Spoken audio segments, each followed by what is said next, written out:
Welcome to episode 32 of the Ben Briggs podcast. I am Ben Briggs. It's Saturday.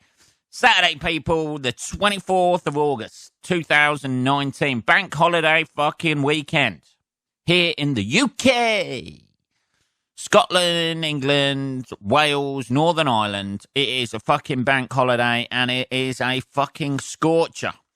I am sweating over the airways to you right now. And fucking hell, I don't know what the temperature is, but it's fucking hot. Let's have a little look what the temperature is in New Money and Old Money. 84 degrees at the minute in Northampton. Fucking hell. I don't know what that is in Old Money or New Money or whatever way you look at it. 29 degrees Celsius at the minute. It's fucking roasting, man. I'm trying to get this done quick as well because it's 4:30. It's going to last as long as it lasts, isn't it? At least half hour. You can't condense that time, Ben, can you? I know. Because it's 4:30 at the minute. I've got a gig tonight and it's about 2.5 hours away and I've got to leave about 5 o'clock. So it's going to be a tight one, people. It's going to be a tight one. Let's have a little roundup of... I've had a nice gig last night. I was in Hull last night. Which was nice. Hull Comedy Lounge. That was a fucking mission to get to. It took about 3.5 hours in Friday traffic, which ain't too bad going, but fucking hell. I was plain sailing all the way and then hit a little bit of traffic and then it was fine. So I was quite happy with that. But the gig last night was nice. It wasn't that busy because it's basically the final fucking nice bank holiday weekend of the year, and I imagine most people were making the most out of that. There was a small but nice audience, apart from one woman who was fucking leathered when she got there, and she'd been fucking heckling all night, heckling compare, heckling the first fucking act, just wouldn't shut up. And I had to bitch slap her a little bit. I ain't gonna lie to you. It was not. She was interjecting with shit, and it was just like it had the potential. She had the potential to turn the gig fucking weird. You know what I mean? There was couples in there and that sort of thing. They weren't the sort of like, you know, whoa, fucking rowdy crowd or like massively up for it. It was sort of like. It could have been awkward, but the compere did a really good job, but this woman just would not shut the fuck up. And it's nice as an act going on when the compere comes in, and the compere was Danny Sutcliffe, who's fucking really nice guy. He came in and said they're lovely, apart from on the left-hand side there's a woman with like frizzy hair. And she's fucking leathered, and she was leathered because I was talking to her afterwards. As I was leaving, they were outside, her and her mate, and she was slurring her fucking words and everything. And I was like, "Oh Jesus, just get away from me!" I was waiting to be paid, which did happen, which was nice. She was fucking annoying and pissed, but yeah. She looked like I tell you what she looked like, which is one of the seams I went down. She looked like Dr. Emmett Brown from from fucking Back to the Future. She had one of those 80s fucking perms that she'd never updated from the night she got to the 80s and just thought, fuck it, that's it, I'm done for haircuts now. I'm gonna look like a fucking extra from Dynasty or Dallas. Look it up, people. Look up them programs and see them fucking shoulder pads. Bit of tea there. Let's have a bit of tea. Anyway, so she was a rather annoying person in the audience. But to be fair to her, her mate was quite nice. She was all right. She seemed to be sober and a little bit more sober than she was. But this woman was I don't know why you would go to a comedy club absolutely fucking hammered. Because she was clearly not understanding anything that the comedians were saying and just coming out with random shit. And it was fucking. Everybody was just looking around. And I played the schoolboy bullying technique as well of turning the audience on a. I know. It's a pack mentality, which allowed me to say whatever the fuck I wanted to her. But the rest of the audience was sort of like a bit annoyed with her as well. They've paid money to be there, haven't they? They don't want to listen to some frizzy-haired fucking woman with a fucking white afro from the 80s. I think at one point I said she reminded me of those fucking Play-Doh things. You know, where you put the fucking plasticine in the top and then push down the head and all the fucking Play-Doh comes out as hair. She looked like that. She looked like she looked like she'd been fucked by the Cookie Monster or something. I don't know. But it was, yeah, that was very testing. But the drive up there was a breeze compared to the drive on the way back. The drive, oh man, seriously, I've been, not to go on about ailments. This seems to be just a podcast about Ben. That's what I should have called it. Ben Briggs' fucking ailments instead of the Ben Briggs podcast, which is, I know it's pretentious, but I couldn't think of anything else. And I thought, well, it does exactly what it says on the tin, doesn't it? It's my podcast. That's it. But yeah, this seems to be the ailments of Ben Briggs. But fucking hell, at the minute, I think I've overdone it, either swimming or fucking lifting something heavy or something. But I've got a fucking hernia now. I know. Which has manifested itself this week. I went swimming on, when was it? Tuesday. I went swimming in the shower. I thought, there's a fucking, that lump down there shouldn't be there. I'm sure that lump down there shouldn't be there. Should it? And then obviously I self-diagnosed myself on Google. And I thought it might be a hernia because it was fucking just a big lump. If you don't know what a hernia is, I only know this because I Googled it, people. That's what we do these days, isn't it? We just fucking self-diagnose and go, it's either... The amount of cancers that are going misdiagnosed out there must be unbelievable these fucking days. Yeah, it's just a hernia. Yeah, I fucking Googled it. If you don't know what it is, it's some sort of fucking tear in the muscle wall or something, and then your fucking insides start coming out. It sounds horrendous, but it's not, I don't know, it's not that bad. But anyway, I've done that, which today I've had to pop into the old clinic, and I've got to go back next week. But the drive home last night, fuck me, man. Jesus, 3.5 hours to get home. I think I got home at like midnight or something. 3.5 hours to get home. Stop exaggerating, Ben. Okay, it was 20 minutes to get home. No, I'm joking. It was about 3 hours to get home. And the pain just kicked in. I don't know whether it had been because like I'd been fucking driving up there and then I had the adrenaline of doing the gig and that just fucking masked through the pain. But the fucking pain on the way home, oh, man. 3 hours of constant fucking pain that seemed to manifest it in my fucking ballsack. Jesus, man. It was like somebody had constantly kicking me in the fucking bollocks for fucking 3 hours on the way home. I could not get comfortable driving home. Fucking hell, man. I've got painkillers today and I've got fucking anti-inflammatories because the whole area was a fucking mess down there. Not to go on about it too much, but fuck me, that was a hell of a journey on the way home last night. I got out of the car at the end. I could fucking barely walk. Oh, man. At one point, I was driving home, right? It's like I'm telling a story to somebody. Hey, are you listening to me out there? More tea. Anyway, at one point, I was driving home to try and get comfortable because, like, driving in my car, the position I was sitting in, it was just putting pressure on my fucking balls and on this fucking lump that's just above the old fucking in the old thigh sort of like area, the groinal region. Let's put it that way. Not to go it's just above the parts. You know what I mean? Am I being descriptive enough for you?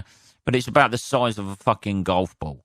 But it looks like I'm growing something else down there. I don't know.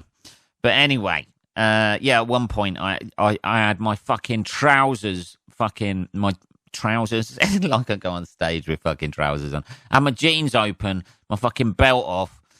My jeans were as far apart and the zip was down as far as possible. I had my fucking left leg. I know, I shouldn't be doing this. But I was driving on the motorway, so all I needed was my fucking right leg on the accelerator, right foot on the accelerator. I had my left leg draped over the fucking passenger seat like I'm some sort of fucking porn star. Driving home with just one foot on the accelerator because there was nobody else on the road. And it was just the only way I could try and relieve the fucking pain off of my fucking ballsack. And I just thought to myself at one point, if I crash now, if I crash with my fucking trousers undone, slightly pulled down just to take the fucking heat off the old package there, with my leg draped over the passenger seat, like some sort of porn star laying in bed. Hey, ladies, if I crash now, they're gonna think I'm wanking. There's no other explanation for this. Nobody's gonna say, well, he's obviously trying to make himself more comfortable, isn't he? Like, that's what they're gonna be telling my mum. In that, if I crash, then what was he actually doing? He was definitely masturbating. That's what. There's no doubt about it. He had his trousers open. His leg was even. I don't know whether he was going for trying to get a bit more purchase off the passenger door with his foot or something. But his leg was draped over the passenger seat. He was going for it, Mrs. Briggs. He was really going for it. He must have gone happy.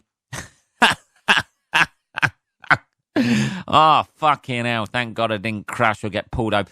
What do you do?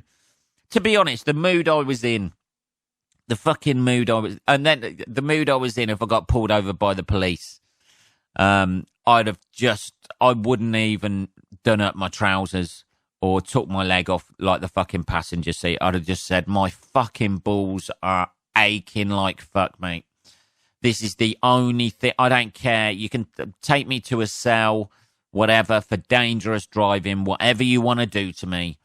Just give me some fucking painkillers just to relieve this pain. But yeah, it was just man. It was 3 hours, just over 3 hours of pure hell. And then I've spent, I had to go down and get some fucking painkillers and anti-inflammatories for it today. It does sound like fucking medical hour. This is what happens. You reach a certain age and your body just starts deteriorating, doesn't it? This is where I start regretting having led a fucking slow life for the last 20 odd years since I used to play football, of doing nothing. And it's coming back to haunt me, people, because now when you start doing exercise, you just fuck yourself up. You think you can still do, I'll just go swimming or go to the gym. That'll be fine. And your body goes, no, sorry. That's not the deal. The deal is I've learned not to be doing anything and you're doing something now. So you're going to have a little bit of, pain coming your way, sweetheart. So, so that's the situation with me at the minute. Fucking hell, yeah, I'm so glad I didn't crash my car last night. That's the last thing my mum needs. And then they'll probably try and make her the poster woman by saying 26 people a year die masturbating at the wheel of a car. And then my mum will be on there as it's her story. They always take somebody like that, somebody real life, don't they? My son was 42 years old and couldn't help but be bashing himself at the wheel as he was driving home from a gig one night. Jesus. Fucking hell, man. But anyway, I've the painkillers are kicked in a little bit now. And I've been sitting most of the day with fucking an ice bag on my fucking nether regions, just chilling out, the old chap down there. And it's done the trick. So I've got to leave to, I can actually walk again now. Swelling's gone down a bit, which is nice. That's all, that's all you need, isn't it? Really? Swelling downstairs has gone down a bit. That's a good thing, isn't it? Anything swollen below the waist, unless you're in a situation that requires things that are swollen. Know what I mean, gentlemen? Anything that isn't swollen is a fucking benefit, I tell you. So I've got to drive all the way to the gig tonight. It's like about 2.5 hours away. So hopefully we won't have a recurrence of tomorrow night, and hopefully I'll be able to fucking walk when I get home. Dragging myself out of the fucking car last night at about like midnight getting home. I was like, fucking hell, I hope nobody can see this. But that is not quite as bad. I had it easy, apparently. I've read a story this week.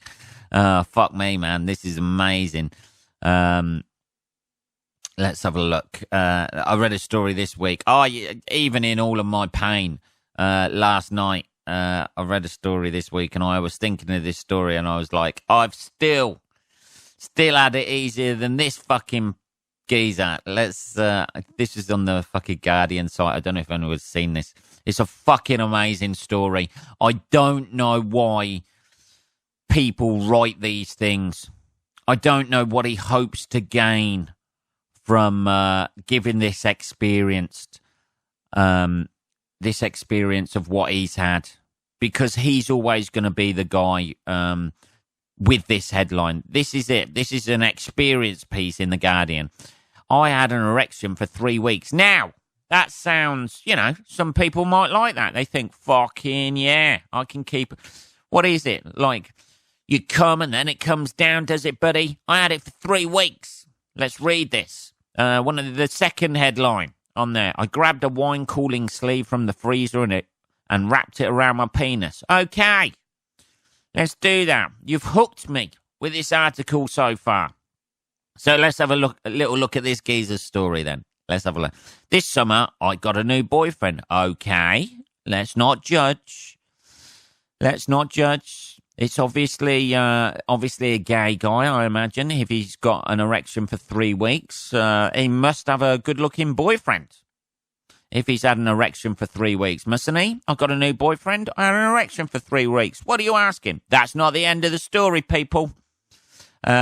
Moved into a new flat in Berlin and started a new job. It was one of the happiest times of my life. And you had an erection for 3 weeks? Fucking hell, things are going great for you, my friend.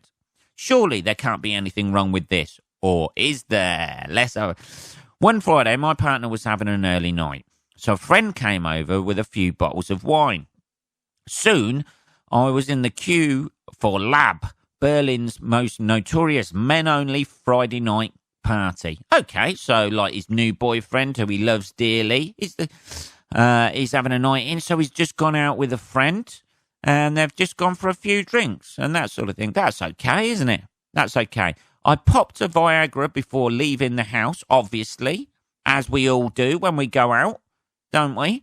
When we're leaving our partner at home who's having an early night, we always pop a Viagra just in case we come home and our partner's awake and they want a bit. Surely he's thinking of his partner, because I find it difficult to get an erection if I've been drinking. Oh, okay. My boyfriend and I are in an open relationship. Oh, okay. Okay, so you popped a Viagra, you're going out, you're looking for a bit of a hookup. When I hooked up with a handsome bearded nurse. That is a hell of a sentence. Oh, fuck me. We've all done it. We've all hooked up with a handsome bearded nurse. It's like his fucking... What is this club? What is it, a fucking freak show? I know, people. I know I'm assuming nurses are women. I know that. Yeah, I know nurses can be men, but that would be an amazing thing. What did you do last night, Ben? I fucked a bearded nurse. I suggested we go back to my place. Jesus. He's taken the fucking bearded nurse back to where his boyfriend is, where he proposed he give me an erection-enhancing injection. Now, I'm not sure this guy was a nurse.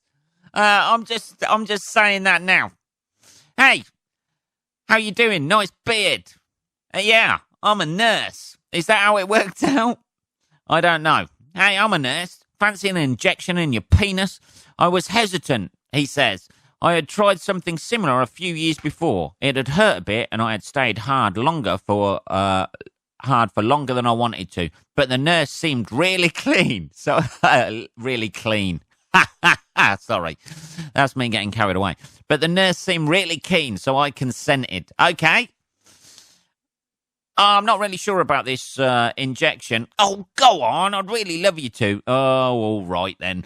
That was the biggest mistake of my life. Really? Allowing a complete stranger to give you an injection into your penis who you've just met in a nightclub. He's got a beard as well. That's always dodgy. That's never a good sign. Never trust anyone with a beard in a nurse's outfit. That would be my number one rule. I had tried something similar a few years before, but it hurt a bit and it stayed longer. Oh, I read a bit. But the nurse seemed really... Oh, I read that bit. That was the biggest mistake of my life. I'm squeamish and I hate needles. Fucking... How pissed was this geezer? How many red flags does he want? You don't like needles. It's a nurse, a supposed nurse you've just met, who carries around a fucking needle, by the way, whilst he's in a fucking nightclub. Anybody who carries around needles in a fucking nightclub, you know, it's not just druggies these days, is it? They want... What the fuck is going on in the gay community? I have no idea. Who's carrying around needles and going, hey, what's the needles for? Whoa, I don't do drugs. Oh, no, this isn't for drugs. This ain't for drugs. Where are you going to put that then? Just take your penis out and trust me. I'm a nurse. It's fine. I can still feel that sudden increase in pressure as the medication entered through the side of my penis. Jesus, it was uncomfortable but not painful, and it worked. Bingo! He was up. When I woke, I thought it was strange that I was still so hard. I had a long-lasting erection before called a priapism. Jesus. Called a priapism, and an ice pack had helped. I was already late for the Christopher Street Day Parade, Germany's version of Pride, so I grabbed a walk. Fucking hell. So I grabbed a wine-cooling sleeve from the freezer and wrapped it around my penis. How fucking big was the erection? If you got to fucking wrap it in a wine-cooling sleeve. Jesus. Hey! You bought a bottle to Pride? No, that's not a bottle of wine. It's that's my penis. I allowed somebody to inject somebody with it last night. Fucking hell, mate. And wrapped around my penis, got dressed, and ran for my Uber. I assumed my erection would go down eventually, so I enjoyed the party. He forgot about his wine-cooler dick. At 5 a.m. the next morning, I woke with a constant ache in my still very erect penis. I tried painkillers. Yeah, try that. That worked for me, buddy. Ice packs, yes, that worked for me. And hot baths. I'm not sure that's going to help with an erect penis, to be honest, but nothing worked. Doctors later told me that the longer your penis stays hard, the wider the scope for lasting damage. Getting help fast is the key. Ideally within 2 to 4 hours. I had waited more than 30. Fuck me. With a fucking monster fucking bottle of wine fucking erection in his pants. By 3 p.m. I was in the street screaming in agony waiting for an ambulance. When I got to hospital, I was in more pain than I thought possible. I can empathise with you there, buddy, on that drive on the way home. Doctors inserted needles of different shapes and sizes in my penis. Are you sure they were doctors this time?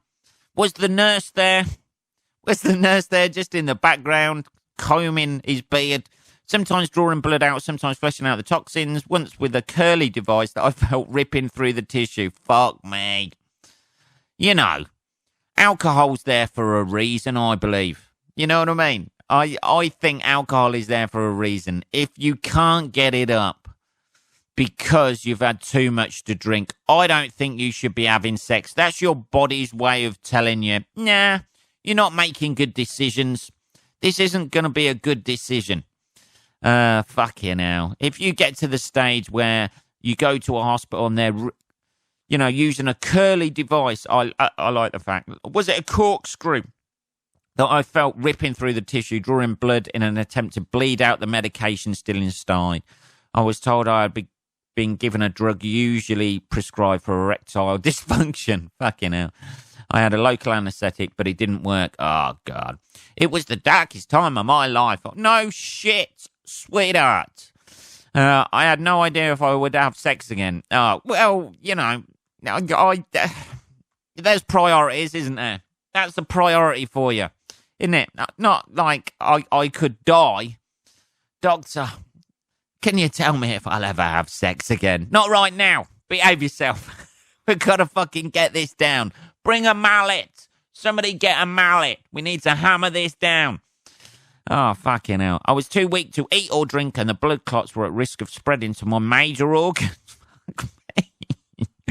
Emergency surgery was scheduled for the next Monday. Fucking hell. When I woke, I was no longer in agonising pain after the surgery. I felt hope. My partner and I had become even closer. Really? Jesus. That you fucked up your cock because you wanted to fuck somebody else. That's an odd thing. I don't know if that would make me close. I've never been in a relationship like that, where I could leave somebody in bed and go, just popping out to fuck somebody else, sweetheart. We'll probably come back here. Don't worry, I won't wake you. You sleep well. My story went viral and I received messages of support from around the world. My partner and I had become even closer. Oh, yeah. Started fundraising for my recovery. Save this man's penis. Jesus. 10 days after the operation, my penis still hard. I had a scan. I saw a close-up of the tissue inside in shades of grey. 50 were there? Oh, Ben, stop it. With each beat of my heart, I saw blobs of red, yellow and blue pop up indicating blood flow. I whooped with joy. Thank fuck. I may be able to have natural erections again. High-fived all round with the doctors. Thank God. 3 weeks after the nurse gave me that injection, I left hospital. Jesus, it's still too early to tell what the impact will be on my sex life. You're not going to get any more fucking injections, I imagine, or not trust nurses. Although my erection is smaller than it was 3 weeks ago. Oh, man. I'm still waiting for it to go down completely, and I lost my job. I can't come in today. My dick's hard. That's probably why that is an excuse. Surely. What was his... Unless his job was... I don't know, non-erect penis model. I can't see how you can lose your job through having a fucking hard-on for 3 weeks. I don't know. Not unless he's a fucking nursery nurse. Oh, that could be it. Oh, that might have been his job. If you're if you've got a fucking constant hard on and you're a nursery nurse, yeah, you ain't gonna keep that job. It's still too late to tell what. Let's have a look. But I'm determined to make this a positive experience. Ah, fuck me. He's going round in a circus, fucking chopping wood in half with his fucking hard on. I was so inspired by the care I received in a hospital that I wanted to channel that into training as a Reiki healer and oh, fuck off. Erection healer, more like. It's strange knowing that people all over the world are talking about my penis. No shit, I am. But I am using this as an opportunity to raise awareness and save others from the pain I went through. Never... This is his conclusion to this whole story. Never inject your penis with an unknown substance. No shit, me old booty. You know, like if somebody, a complete stranger, come up to me who was claiming to be a nurse anyway, with a beard, which is suspicious, and said, Can I just inject this into your penis? There's not many people I know personally that would go, yeah, sure, that's fine. I can't see anything wrong happening with this. What the fuck are people on? What the fuck was this geezer thinking? If you have an erection for longer than 4 hours, go to A&E. Not a problem at my age, me old booty. Not a problem at my age, but fuck me, Jesus. So although I was in pain last night driving home, that story got me through. Thinking of that geezer. Fuck me. Jesus. What we on? 30 minutes, people. Jesus. 30 minutes. We've done it. It is 5 to 5. I'm a little bit sweaty now after getting all excited about reading about somebody else's penis. What's going through your mind, Ben? I don't know, but it fucking made me laugh. Jesus. If you have any penis problems, feel free to tell me at podcast@benbriggs.co.uk. And I will mercilessly rip the piss out of you. Jesus. Anyway, that is episode 32, people. All done and dusted. We haven't covered a lot. Really. We've covered my ailments and a fucking hard-on that you can fucking knock your neighbours up with on their door. There he is. Oh, his penis is still hard. Anyway, have a good weekend, people. I shall be back on Tuesday. I've got better rush to this gig. I hope you have a good bank holiday, or if it's not bank holiday in the country you are listening in, I hope you have a great weekend. You can subscribe to this on Apple Podcasts or the Podbean site, and I will be back, as I say, on Tuesday. Have a great weekend, motherfuckers, and I'll speak to you then.